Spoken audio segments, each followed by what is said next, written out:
اے نبی میرا پیغام سنا دو، اے میرے بندو جو ایمان لائے ہو اپنے پروردگار سے ڈرو، جن لوگوں نے اس دنیا میں نیکی کی ان کے لیے بھلائی ہے اور اللہ کی زمین کشادہ ہے، جو صبر کرنے والے ہیں ان کو بے حساب ثواب ملے گا۔ کہہ دو کہ مجھ سے ارشاد ہوا ہے کہ اللہ کی عبادت کو خالص کر کے اس کی بندگی کروں، اور یہ بھی ارشاد ہوا ہے کہ سب سے پہلے میں فرما بردار بن جاؤں۔ کہہ دو کہ اگر میں اپنے پروردگار کا حکم نہ مانوں تو مجھے بڑے دن کے عذاب سے ڈر لگتا ہے۔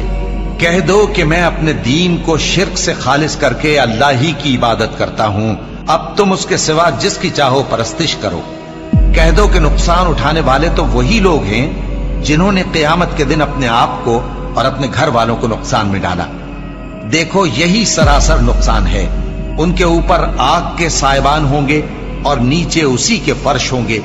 یہ وہ عذاب ہے جس سے اللہ اپنے بندوں کو ڈراتا ہے